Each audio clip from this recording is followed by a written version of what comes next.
Bienvenidos y bienvenidas a Life on Mars. Yo soy Alex, CEO y fundador de Marsbase, y en este episodio voy a estar yo solo explicándoos cómo fue nuestro 2024, aunque llegue un poco tarde. Es verdad que ya estamos bien entrados en 2025. Hemos tenido una serie de cambios, todos positivos, que os voy a relatar un poco más adelante, y nuestra predicción de lo que pasará en 2025, todo lo que se puede esperar de Marsbase y algunas cosas de la industria en general. Empiezo por qué pasó en 2024, cómo fue el año pasado para nosotros. Fue un año que acabó siendo muy bueno, pero prometía ser un año francamente complicado.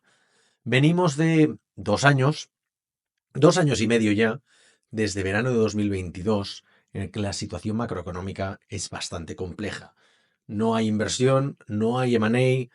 Nosotros, aunque no inmediatamente, sí que lo hemos visto como un efecto derivado de todo esto, es decir, al no depender de fondos de inversión y ser autofinanciados, no tenemos estos problemas, pero tenemos problemas derivados, es decir, nuestros clientes, los que sí que dependen de unos tipos de interés favorables o de inversión o de más estabilidad económica, al final hace que lo que nos contraten a nosotros sea de distinta manera. Es decir, previo a 2022, como ya he explicado varias veces en otros episodios de este podcast, se nos contrataba con colaboraciones anuales o de varios meses, mínimo de unos 6 meses de duración por contrato, en lo que se llama un time and materials, es decir, un contrato por horas. Nosotros estipulamos por contrato cuántas horas podemos hacer por semana a un cliente, es decir, 40, 60, 80, 120, en función de los perfiles que vayan en el proyecto, y eso pues se va facturando mes tras mes según las horas que le hagamos, ¿no? Un ejemplo de esto es el contrato que tenemos con Citadel, que es una gran corporación económica de los Estados Unidos, en los que tenemos un equipo de 4 personas empleadas full time. Entonces, según las horas que vayamos haciendo cada mes, sabemos que tenemos un máximo de las 40 horas semanales. Y nosotros, porque tenemos una política de transparencia, pues si en vez de hacer 160 horas por semana, se han hecho 120 una semana porque un empleado por algo no ha podido trabajar un día o porque tenía un día de vacaciones, no se facturan las 160, sino que se facturan las 120, ¿no? Pues eso era el tipo de contrato que teníamos con el 90% de los clientes previo a verano de 2022. Pasada la caída de las tecnológicas, en verano de 2022, lo que hemos visto es que estos contratos se han ido reemplazando por contratos de duración fija. Es decir, los típicos contratos o los típicos proyectos cerrados, llave en mano, de toda la vida que ha habido en España, que son los de, pues se define un proyecto, se establece una cantidad económica y un tiempo. Es decir, este proyecto se va a hacer en 8 semanas y van a ser 75.000 euros, o van a ser 3 semanas y van a ser 15, lo que fuera. Pero está mucho más fijado y como resultado de eso, lo que estamos viendo es que no solo que los contratos son más cortos, sino que esto nos obliga a hacer muchos más cambios. Es decir, por un lado es la parte de gestión de los proyectos, que cada 2 por 3 hay que ir haciendo más rotación de los empleados, porque si en proyecto fase 1 o fase 2 si van concatenados no hay problema, pero muchas veces sí que vemos que entre la fase 1 y la fase 2 pueden pasar perfectamente a 3 meses. Entonces, ese equipo tiene que reubicarse en otro sitio. Idealmente tiene que continuar, porque ya que se ha acumulado el know-how del proyecto en fase 1, sería conveniente reutilizarlo en fase 2. Pero si el cliente tampoco quiere comprometerse a tener una duración continuada, nosotros lo que no podemos hacer es tener el equipo parado durante 3 meses. Entonces lo reubicamos en otro sitio, con todos los entresijos que esto comporta, ¿no? Que es lo de, pues bueno, la pérdida de conocimiento del proyecto, una cierta frustración por parte de tanto del cliente como del equipo, de no poder continuar juntos, etcétera, etcétera. Y nosotros tener que gestionar todo esto como socios fundadores, gestionar las expectativas, gestionar las distintas fases del proyecto y, por otro lado, las otras implicaciones que me afectan a mí más directamente, que es a nivel de ventas. Quiere decir que antes, más o menos, a mediados de febrero ya tenía vendida toda la capacidad del año. Ahora tengo que estar permanentemente vendiendo proyectos para Marsbase o fases de proyectos, porque muchas veces en estos 2 años y medio hemos estado cerca de tener incluso a medio equipo sin proyecto a un mes y pico vista, lo cual es peligroso. No obstante, y habiendo ya dado toda digamos, este escenario bastante negativo, a pesar de todo nos ha ido muy bien. De hecho, el año pasado fue un año récord para la empresa, igual que lo fueron los años precedentes. Todos los años hemos ido batiendo récords. pero es verdad que ha sido a costa de probablemente tener más ganas adquiridas o de haber tenido más estrés de lo habitual. Entonces, no hay que medirlo todo por los resultados económicos, sino que también hay que tener en cuenta satisfacción del equipo, satisfacción de los socios, y un poco la calidad también de vida, porque no nos olvidemos, Marsbase es un lifestyle business, quiere decir que somos una empresa que lo que potencia, lo que prima es el trabajar bien, no solo el resultado económico. ¿Vale? Dicho esto, y dividiendo un poco como fueron los trimestres del año pasado, es verdad que empezamos en un Q1 muy complicado. Veníamos de perder varios clientes con estos contratos continuos, estos contratos infinitos, lo que llamamos el ongoing development, ¿no? O time and material, que se suele llamar en la industria. Y poco a poco los fuimos reemplazando por proyectos pequeñitos, ¿no? Proyectos por fases, una auditoría aquí, un prototipo para allá. Clientes de tamaños dispares. Podrían ser no solo startups, sino que también en grandes corporaciones, pero grandes corporaciones que igual te quieren contratar un proyecto de 4 semanas, luego uno de 6, luego uno de 8, que no te acaban de dar una cierta continuidad, ¿no? Entonces, firmamos contratos interesantes, volvieron un par de clientes antiguos que habíamos tenido, ¿no? Volvimos a trabajar con Localístico, con Zaptails, que eran un par de empresas con las que habíamos estado trabajando durante años y por la pandemia se había interrumpido. Nos volvieron a contratar la gente de Gespasa, una empresa de Balaguer, pero todo proyectos más bien pequeñitos, ¿no? Que no acababan de reemplazar los proyectos grandes. No obstante, gracias a los pushes de ventas que hemos tenido que hacer y por los cuales hemos tenido que parar bastantes iniciativas de marketing, como la newsletter, 2 años sin ser enviada ya, o el podcast estuvo casi medio año parado el año pasado entre Q1 y Q2, ¿no? Hasta pasados verano no acabamos de recuperarlo. La verdad es que, bueno, priorizamos ventas, porque haberlo hecho de otro modo habría sido una irresponsabilidad. No obstante, tuvimos noticias buenas también en Q1. Hicimos proyectos muy interesantes, empezamos a vender proyectos más de business. Hicimos uno para Mobile World Capital, que era la definición de una hackathon y la curación de contenido para el Talent Arena, que es un proyecto muy interesante que llevan entre manos, que es la de la creación de una conferencia para desarrolladores y desarrolladoras y personal técnico en general dentro del seno del Mobile World Congress. Pues eso en gran parte se hizo el año pasado, estuvo muy bien, salió tan bien que nos han vuelto a contratar para este año, con lo cual es un tipo de proyecto con lo que nos lo hemos pasado muy bien. También fichamos un par de personas, extendemos el contrato a Eli como parte de su sustitución por la baja maternal de nuestra Leire. Y la verdad es que pudimos focalizarnos en ciertos procesos internos, como el de la creación de las ofertas de ventas, optimización de procesos de comunicación, y nos focalizamos también en reducir gasto, por lo que pudiera ser, por si acaso venía una época mala, porque tradicionalmente Q2 y Q3 son flojos en cuanto a ventas. Normalmente nosotros vendemos mucho a finales y principios de año, y esos 2 trimestres que quedan entre medio suelen ser más flojitos. Entonces, en previsión de esto, dijimos, bueno, aprovechemos, auditemos lo que estamos haciendo y ver si podemos recortar por algún lado. Y otra cosa buena que tuvimos, que celebramos el 10º aniversario de la empresa, que fue un evento magnífico en el que tuvimos gente que vino de otros países, incluso 300 personas tuvimos como público, a nuestro primer becario, Emilio, tuvimos a primeros empleados que regresaron, tuvimos a primeros clientes, clientes actuales, speakers de Startup Grind, ponentes del podcast, gente que nos conoce de la industria, que nos gusta, alguno de nuestros evangelistas, bueno, amigos y amigas de la empresa, y la verdad que fue un evento genial en el que pude explicar con pelos y señales lo que he aprendido 10 años de llevar tanto Marsbase como Startup Grind, y fue un evento que quedamos encantados y que, bueno, aunque costoso para la empresa en muchos ámbitos, la verdad es que fue muy gratificante. Nos gustaría hacer más de este tipo, pero la verdad es que es un evento que llevó un tremendo esfuerzo y que no se podría hacer cada año, igual perdería el sentido.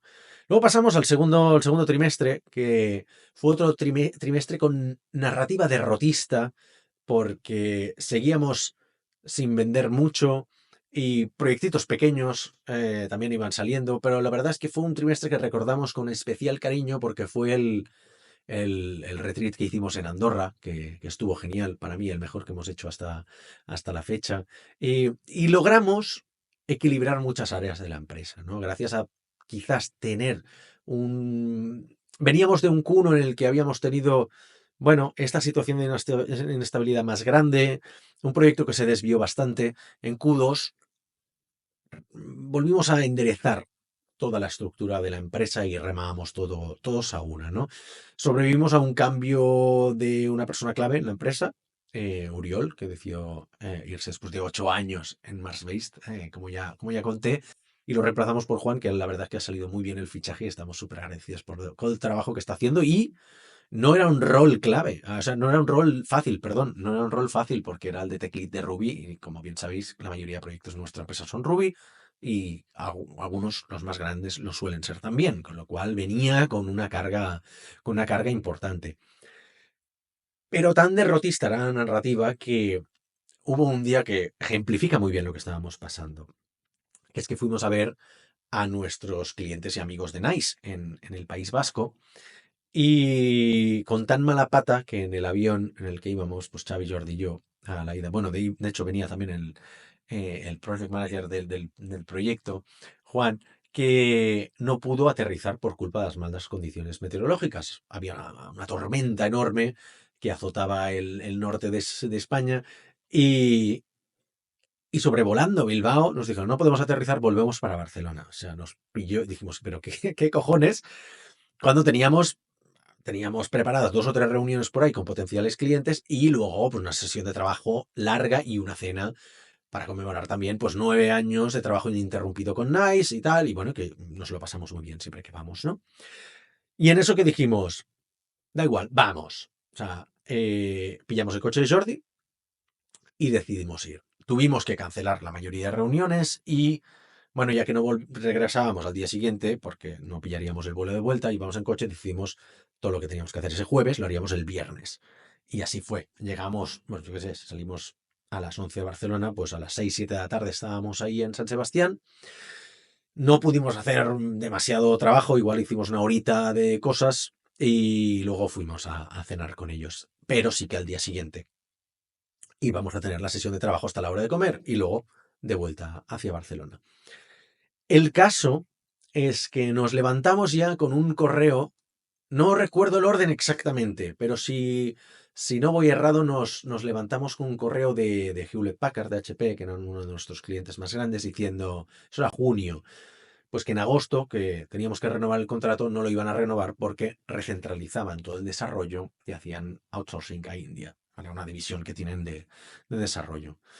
Bueno, no fue una noticia bonita para despertarse, pero ya veníamos acostumbrados de un año y pico de situaciones así.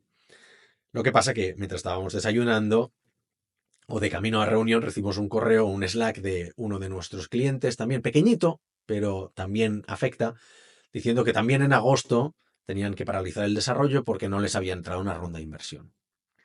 Bueno, son dos el mismo día. Luego nos pasó que tuvimos, bueno, un cliente que tenía que crecer por esas fechas, nos dijo que al final no podía crecer y que nos quedábamos tal cual. Bueno, hostia, 3 el mismo día, o sea, parecía una maldición. Pero es que el bombazo ya nos llegó con un proyecto que habíamos firmado con Repsol un año antes, que no había empezado por retrasos y retrasos. Ese día llegó el correo, a media reunión ya con Nice, de lo cancelamos definitivamente. Que no contábamos con él, y a nadie lo esperaba ese cliente porque llevábamos un año que lo habíamos firmado y no había empezado, pero moralmente nos azotó a la grande.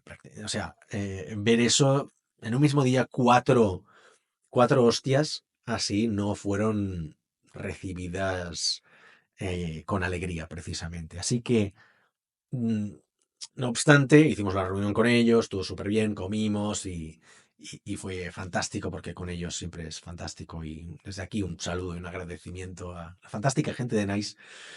El viaje de vuelta se convirtió en una reunión de socios entre Xavi, Jordi y yo, que ya a la ida ya habíamos hecho una, porque dijimos, aprovechamos la reunión de socios que tenemos la semana que viene, la hacemos en el coche. Y la hicimos.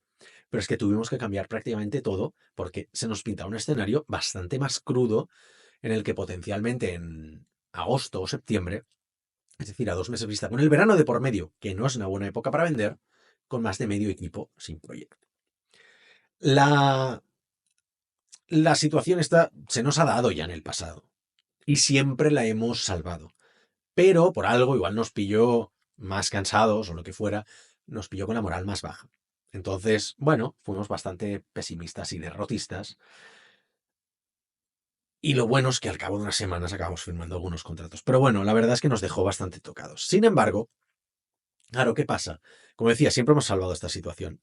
Y lo que prometía ser un verano malo acaba siendo un verano bastante bueno. Firmamos bastantes contratos. Firmamos, que yo me acuerde, Moody's y Vueling. Fueron como dos contratos no excesivamente grandes, pero daban una cierta estabilidad. Otro contrato con Boston Consulting, que ya llevamos mucho tiempo colaborando con ellos. ¿Qué más? Bueno, Everesting y Trompo, que también son dos startups nuevas.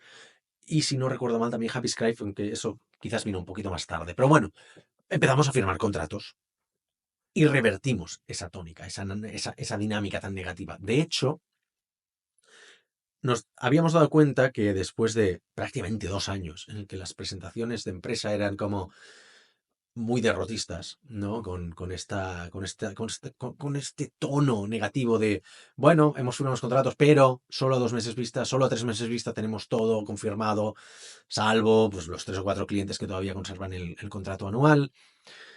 Hay temporada de despidos ahí afuera, no hay inversión, no hay M&A, está jodido todo. Incluso sabemos que en el sector han bajado sueldos, ahora hay talento bueno sin trabajo. Bueno, era preocupante, pero es verdad que nos dimos cuenta que eso estaba afectando negativamente la moral de la empresa.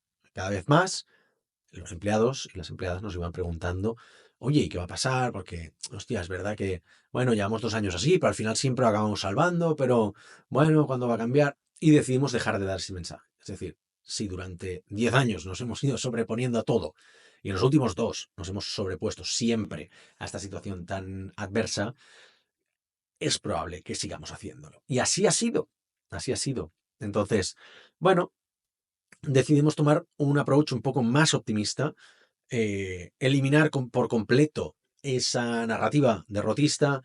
De hecho, reactivamos hiring, dijimos, ¿qué cojones? Pues nos lo creemos, vamos a crecer, vamos a seguir apretando para vender, pero vamos a apretar más para vender más y poder fichar, ¿no? Y fichamos a un par de personas, reactivamos los proyectos de marketing. Bueno, fue un trimestre, el tercer trimestre ya, fue un trimestre bastante más placentero, ¿no? Y de hecho pudimos mejorar en muchas cosas, también a nivel de empresa. Yo creo que a nivel motivacional, pues también ayudó mucho el volver con tantas garantías del verano. Y después, Q4, ¿no? El cuarto trimestre también fue muy bueno. Nos permitió hacer un cierre de año fantástico, ¿vale? Como decía, no exento de estrés, de situaciones de fricción, de algún malentendido, pero la verdad es que fue un año muy bueno, ¿vale? Nos gustaría que fuera mejor en todos los otros aspectos, pero seguramente esto llegará cuando vuelva a haber vacas gordas, cuando vuelva a haber vientos favorables, pueda haber contratos más estables, empresas en crecimiento, economía en crecimiento, situaciones personales en casa y sociales mucho mejores, menos crispación. Eso ayudará también. Entonces, fichamos a 2 personas, a Mateo y Enrique, firmamos unos cuantos clientes más. De hecho, firmamos el primer retainer en mucho tiempo, en prácticamente un año, con Moody's, con una gran corporación americana.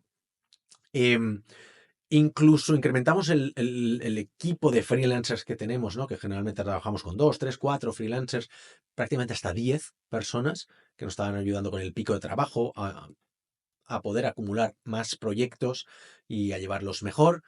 Y la verdad que fue un año, perdón, un trimestre de probar muchas nuevas tecnologías. Probamos tecnologías que se conocen bastante bien, ¿no? Que son tecnologías como WordPress, por ejemplo, que es una tecnología que habíamos probado para nuestra página web y que al final descartamos, pero que hemos acabado utilizando para un par de proyectos de cliente. Y me cuesta admitirlo en público porque no somos muy fans de WordPress, pero la verdad es que cumplen con lo que necesita el proyecto, es una tecnología que está muy probada y la verdad es que están yendo muy bien. Con lo cual, bueno, está bien también poder revisitar este tipo de, reevaluar este tipo de opiniones de vez en cuando. También hemos consolidado el equipo en Python, ¿no? Haciendo muchos más proyectos, inteligencia artificial, realidad virtual. Hemos probado muchas herramientas para ayudar al desarrollo, ¿no? O sea, ya como Cursor, Copilot, Vercel V0, otro tipo de herramientas que, bueno, que nos han permitido agilizar muchos más procesos y decir, oye, el mercado va en una dirección, que es la de automatización, la de optimización de costes, y nos hemos dado cuenta que la gente quiere pagar, tiene menos dinero para hacer exactamente el mismo desarrollo que hace un año o dos. Un proyecto que antes costaba 80.000 euros, ahora se tiene que vender por 50. ¿Cómo conseguimos eso? Pues probablemente solo podemos hacerlo de la mano de la inteligencia artificial. No nos va a construir el proyecto, pero si con Vercel V0 conseguimos hacer un prototipado que nos lleva al 50% del diseño, pues ya está bien. Igual nos ha ahorrado una semana de trabajo, ¿no? Unas horas al día.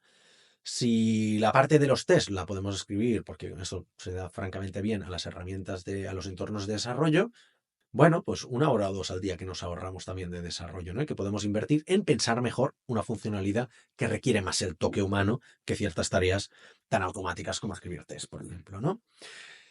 Y luego, más a título de otros ángulos del prisma, que es más face, pues cerramos el capítulo de Startup Grind después de 10 años, de 143 eventos, de 3 conferencias, de varios summits y de muchos proyectos interesantes. La verdad es que llegó un tiempo en el que vimos que ya no nos aportaba mucho. Yo a título personal estaba francamente desgastado y era mucho más responsable invertir mi tiempo y mi ancho de banda mental y mis preocupaciones en la empresa y no en el proyecto de otra persona como es Startup Grind, que lo he hecho con todo mi corazón y con toda mi estima y lo mejor que he sabido durante 10 años, pero ya no tenía sentido. Ahora ya ese proyecto requería una persona nueva, con más motivación, con menos desengaño del sector startup, y de eso hablé largo y tendido en el evento de 10 años y también en este podcast, con lo cual alguien que esté más entusiasmado por esa metodología o incluso ese sector, pues debería heredar el capítulo de Startup Grind, ¿no?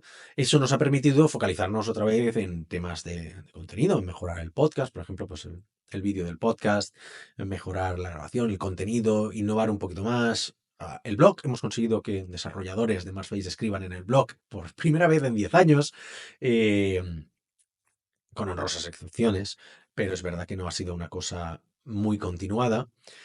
Y la verdad es que conseguimos cerrar un año con muchas garantías, ¿no? Y eso nos permitió entrar en un 2025 em, con una visión más optimista y más relajada. No relajada en el sentido negativo, en el sentido de confiada, de dormirse en los laureles, sino más relajada de decir, oye, ya sabemos que cada 3 meses llegamos a una situación en la que 5, 8 personas se quedan sin proyecto en una semana o en un mes.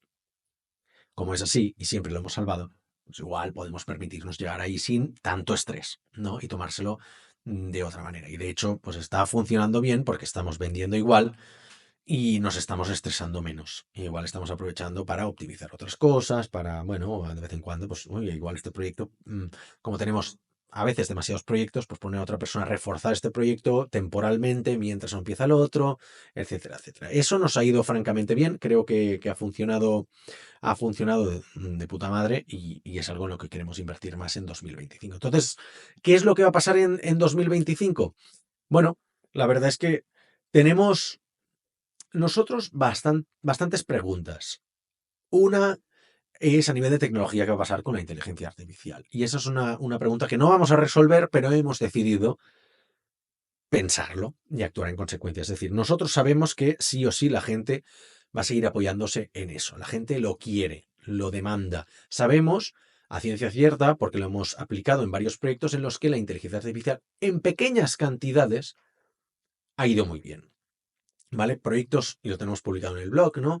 Que haber aplicado la IA en una parte de un proceso ha hecho que eso mejore el ratio de conversión en los registros de un formulario o incluso en SEO o la parte de pues, que la gente que complete un proceso que antes se caían a mitad del proceso, ha ido muy bien, ¿no?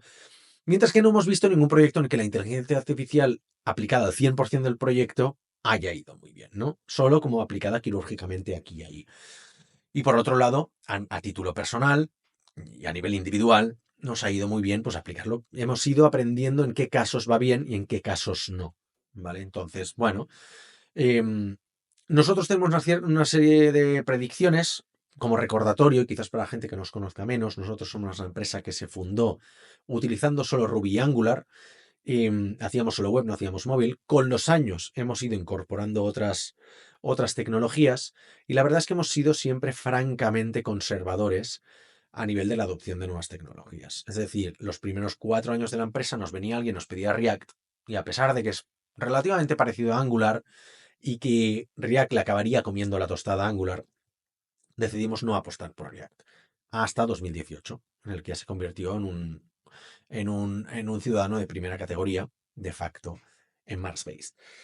Pero claro, quizás el haber sido tan conservadores nos ha cerrado puertas, pero por otro lado nos ha permitido hacer bien todos los proyectos, porque igual como Apple, no somos nunca no hacemos nunca movimientos estratégicos en nuevas tecnologías, sino que esperamos un poco, y cuando llegamos ya lo hacemos con mucha más soltura y con mucha más confianza y calidad que el resto del mercado, ¿no? Entonces eso nos pasó con React, nos pasó con Node, nos pasó con el desarrollo móvil, con React Native, nos ha pasado con Python y con inteligencia artificial. Y es verdad, no hemos sido rompedores y nunca lo seremos. Y esa es una directriz de empresa que hemos decidido adoptar. Es decir, nunca seremos los primeros en adoptar algo, pero si decidimos hacerlo, lo haremos con las garantías de hacerlo bien y nos acabaremos sumando al carro.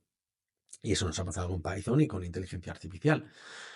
Em, por otro lado, nos hemos dado cuenta, y el año pasado ya fue buena prueba de ello, que el hecho de no conocer una tecnología del todo no quiere decir que salga mal. Es decir, proyectos en los que teníamos todas las de perder, porque igual empezábamos con Node cuando Node no era la tecnología adecuada para el proyecto, pero lo había elegido el cliente, y entramos, hicimos el proyecto y salió bien, a pesar de todo, bueno, nos ha permitido aumentar nuestra autoestima.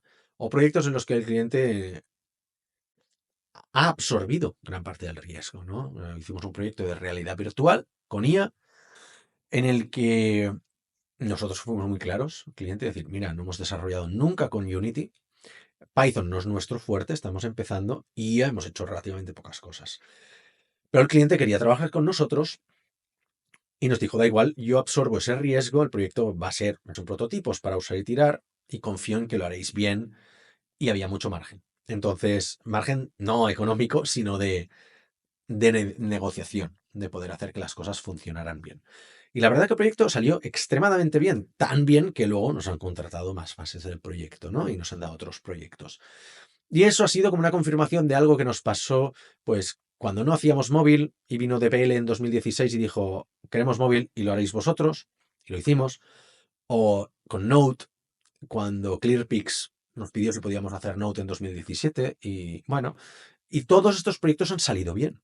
Y al final nos hemos dado cuenta que después de 150 proyectos y 10 años, es que quizás sabemos desarrollar a pesar de la tecnología. Que la tecnología no es un factor tan relevante para la mayoría de proyectos, ¿vale? ¿Qué quiero decir con eso? Que vamos a estar más abiertos a probar nuevas tecnologías y a probar nuevos proyectos, sabiendo que pueden ir mal, pero confiamos ya muchísimo en nuestro skill, porque al final somos un equipo de 20 personas, muy senior, con prácticamente cero rotación, entonces nos conocemos muy bien. Y eso hace disminuir de manera crítica el riesgo de probar o de tener nuevas aventuras, ¿vale?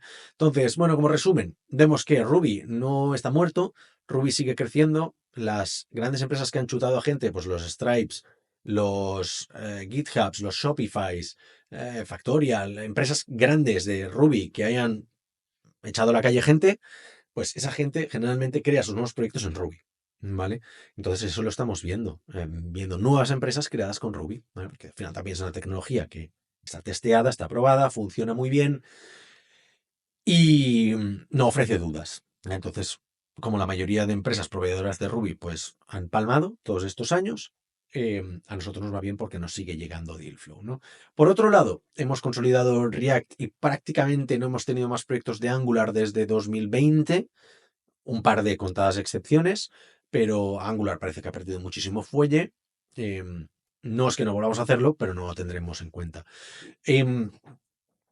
Desarrollo móvil, pues hemos consolidado React Native. Otras cosas que ya vienen quizás que entroncan mucho con la promesa de 2025, lo que vamos a hacer nosotros, ¿no?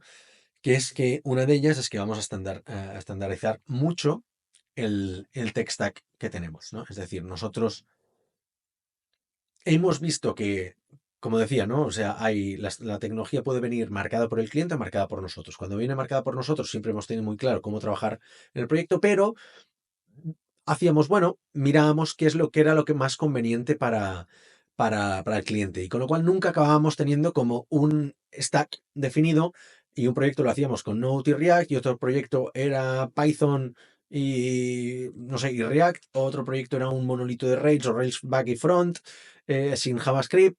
O otro proyecto era Rails y Angular. Era un poquito un clusterfuck de cosas, ¿no?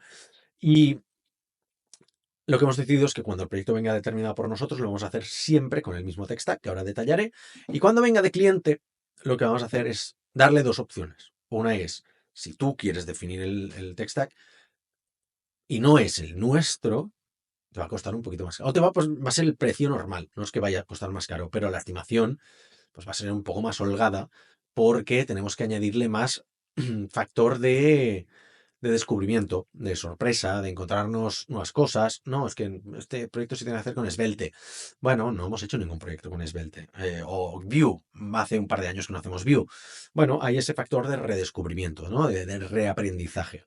Pero le vamos a dar la opción de, si realmente el precio es tan importante para ti, deberías considerar que con Ruby te va a costar, pues quizás es un tercio más barato, ¿vale? Con Ruby y el tech stack que os vamos a detallar, ¿vale? Eso va en línea de la, la- la tendencia que hay de reducir costes, de que los proyectos se están posponiendo, se están reduciendo en fases, los equipos también se están reduciendo. Bueno, la verdad es que está siendo una dinámica bastante negativa a nivel de mercado y o te adaptas o mueres. Entonces, en ese sentido hemos decidido, bueno, pues vamos a adaptarnos con esto. Vamos a hacer un esfuerzo y decir, bueno, quizás viene un año, dos. Ya veremos. Nosotros no somos expertos en economía, pero nos gustaría ver brotes verdes algún día. Mientras tanto, vamos a adaptarnos como buenamente podamos. Y una de las maneras es decir, vamos a bajar el precio de los proyectos, el precio total, pero evidentemente haciendo algunas concesiones, ¿no? Em, lo que también lo que nos da una cierta esperanza es ver que poco a poco se va reactivando el sector. Estamos viendo contratos un poquito más largos, estamos viendo más disponibilidad para compra.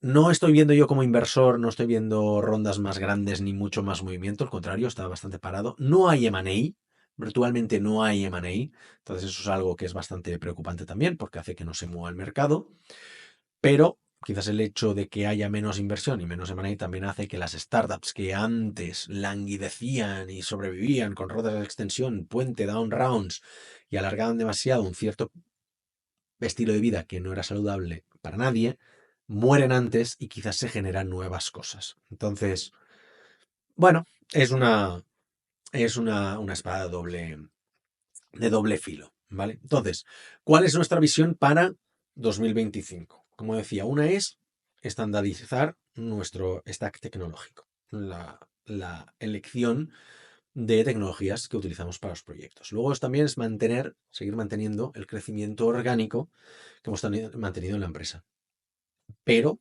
hacerlo crecer un poquito más. Hasta ahora hemos fichado 2 personas por año, vamos a ver si podemos fichar 5, ¿vale? De hecho, una de las personas que incorporamos este año es un departamento de marketing, que va a ser una sola persona de momento, que es una persona que se va a encargar de hacer las veces de mí, mientras yo me puedo focalizar ya solo 100% en ventas y ya no tener que llevar la parte de marketing. Y así que, con suerte, no habrá más interrupciones en el podcast, recuperaremos la newsletter, volveremos a hacer eventos, etcétera, etcétera. Lo cual, bueno, pues seguir creciendo 2, 3 desarrolladores, pues tendremos la persona de marketing y quizás un project manager. O ahora mismo estamos fichando una persona de CSS, ¿vale? Luego, 4 es la de abrir más el abanico tecnológico, decir menos que no a los proyectos, porque nos hemos dado cuenta, como ya decía, que los proyectos es que nos han salido prácticamente todos bien. De hecho, han salido a veces mucho mejor los proyectos donde no dominábamos la tecnología que los que sí dominábamos y han salido mal por otra cosa, por una estimación equivocada, por una relación con el cliente no correcta, por algún fallo tecnológico, un cambio de planes del producto sobre el que íbamos a montar, etcétera, etcétera, etcétera. Luego, 5, foco en clientes de fuera, que es algo que hasta hace un par de años, hasta la pandemia más o menos, era el 80% de nuestra facturación, se ha reducido el 50%. Tenemos que volver a recuperar terreno porque por un tema de diversificación, más que nada, no porque sean mejores clientes o paguen más, algunos países sí, pero por lo general es un tema de diversificación. La pandemia no nos disrumpió mucho porque al tener clientes en Estados Unidos, Australia, Alemania, Reino Unido, España y otras partes del mundo, como afectó en distintos momentos, no nos llegó todo de golpe. Y otras empresas que sí tenían todo en un mismo país, pues les afectó muchísimo, incluso tuvieron que cerrar. ¿Vale? Punto número 6 de mejora para el año 2025 es más visitas a clientes. Nos hemos dado cuenta que hubo una correlación entre los clientes que firmamos en 2020 para adelante, que no hemos visto en persona, y la no renovación de contratos.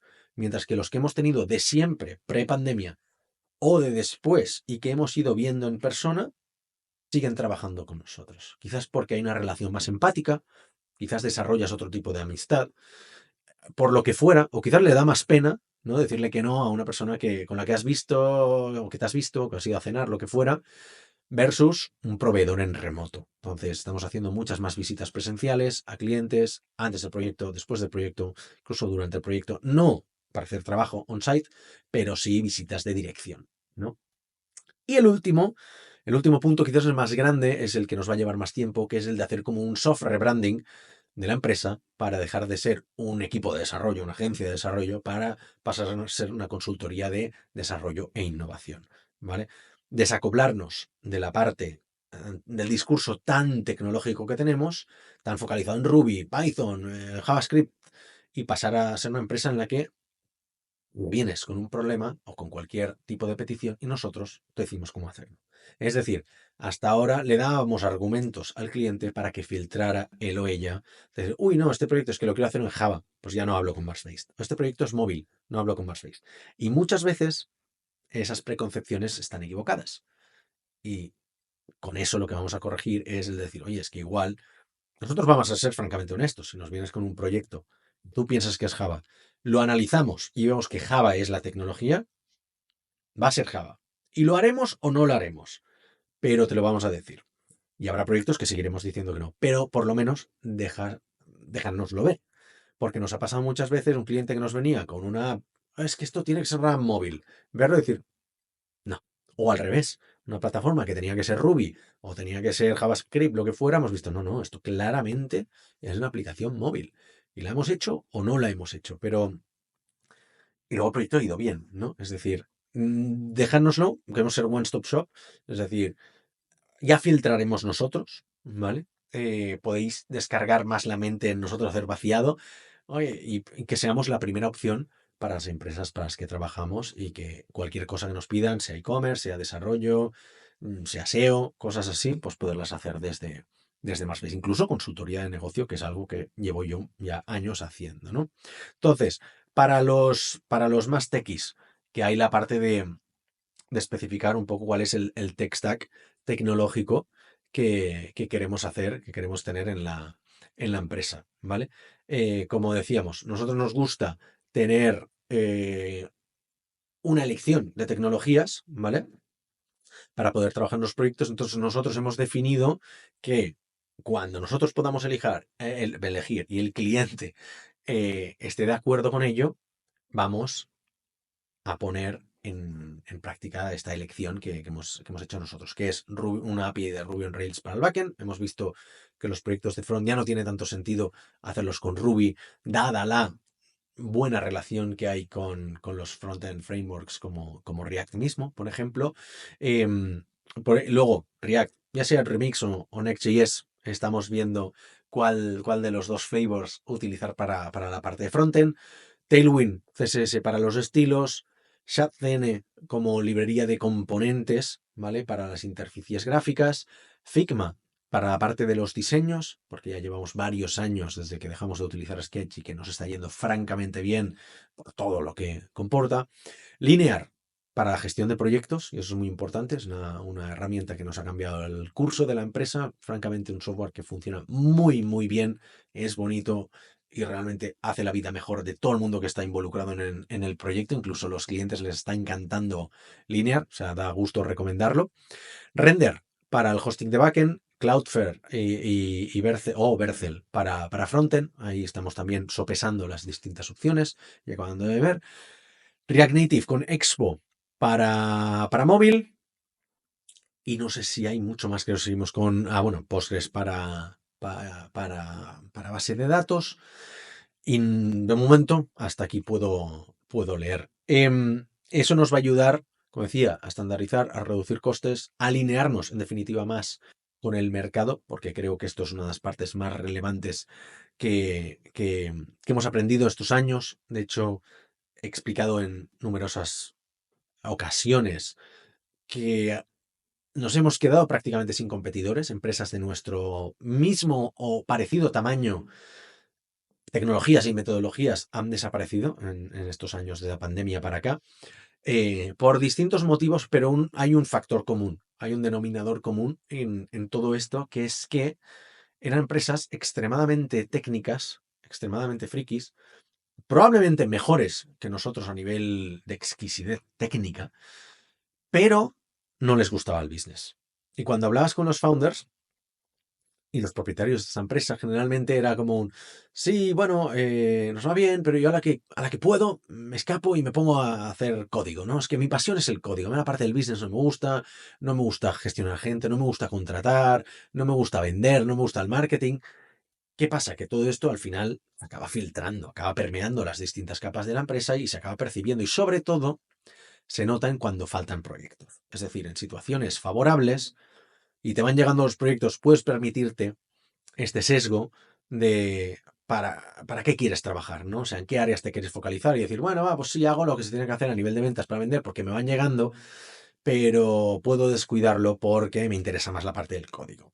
Y sí, salían los proyectos muy bien, pues en algún momento se cierra el grifo y dejan de llegar los clientes solos, no han sabido encontrar clientes nuevos, ¿no? Y ya sea un cúmulo de malas decisiones por haber fichado demasiado o por haber perdido un cliente muy grande, por haber apostado todo a un mismo mercado o haber intentado hacer producto y que no saliera bien o por lo que fuera, pues han acabado o cerrando o vendiendo o algunas mal vendiendo. Entonces, el factor común es ese, el de no les gustaba el business. No es ni mejor ni peor, seguramente son empresas que, como decía, técnicamente eran mejores que nosotros, pero al final esto, una empresa lo que tiene que hacer es hacer contentos a sus clientes de una manera sostenible. Entonces, si la empresa no es sostenible, aquí hay un descuido por parte de la dirección de la empresa que es negativa y acaba afectando a que ya si tienes que echar el cierre, ya no acabas haciendo contentos a tus clientes ni a tus empleados. O sea, también hay una parte de responsabilidad para con los empleados, que para nosotros, por ejemplo, siempre decimos que son un grandísimo motivo de orgullo y queremos reciprocar la lealtad que tienen para con la empresa, de que la mayoría de ellos y ellas llevan más de 7 años en la empresa, en un sector donde hay una altísima rotación, pues que nosotros hayamos perdido 3 4 personas en 11 años, bueno, es realmente motivo extra para nosotros, como parte de dirección de la empresa, decir, no, no, hay que invertir muchísimo en la felicidad de nuestros empleados y empleadas, ¿no? Y ponerlo al mismo nivel que la de clientes y que la sostenibilidad de la empresa, porque creemos que las tres cosas se retroalimentan las unas a las otras. Así que nada más, estos son los puntos en los que nos vamos a focalizar en 2025.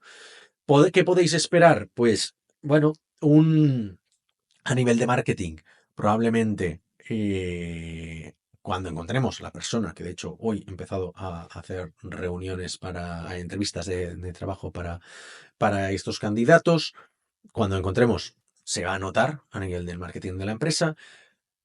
Otra cosa es que hemos lanzado un evento durante la semana del Mobile World Congress, el 4 de marzo, el Corporate Innovation Summit, que es un evento que francamente nos ha ido bien durante los años que lo hemos organizado, así que probablemente no volvamos a hacer eventos mensuales, sino que nos focalicemos en hacer eventos 2, 3 veces al año de mucho más impacto, de mucho más valor para tanto el asistente como para la empresa y menos a nivel de comunidad, quizás, menos eventos altruistas como hemos hecho estos 10 años de Startup Grind, ¿no? Quizás eventos más orientados a la generación de negocio, porque ahora mismo el mercado lo pide y la empresa lo pide. Entonces sería una irresponsabilidad hacer lo contrario. Cuando podamos, volveremos a hacer más de ONGs de emprendedores y emprendedoras, pero ahora no, no es el momento. Y lo dicho, mil gracias a todos y todas los que nos seguís, los que nos escucháis el podcast, los que me enviáis mensajes diciendo ¿por qué no ha habido podcast esta semana? O podríais entrevistar a tal persona, ¿por qué no habláis de tal tema? Porque, bueno, pues todo esto es de un valor incalculable. Por favor, seguir haciéndolo. Muchísimas gracias. Y lo dicho, cualquier feedback es bienvenido, cualquier apoyo es bienvenido. Y nada, sin más dilación, podemos dejarlo aquí y nuestro agradecimiento. Enviad feedback cuando tengáis. Si os gusta el podcast y queréis recomendarlo, pues más que abiertos a, a presentaciones a empresas que quieran colaborar. O yo personalmente no soy fan de los patrocinios, pero quizás la persona que viene de marketing sí. Entonces, bueno, es una cosa que podemos llegar a estudiar. Y nada, ideas para nuevos episodios y ponentes o gente que deba ser entrevistada, pues aquí estaremos para hacerlo. Así que muchísimas gracias y que desearos también que sea un año fabuloso 2025 para todos vosotros y vosotras. Adiós.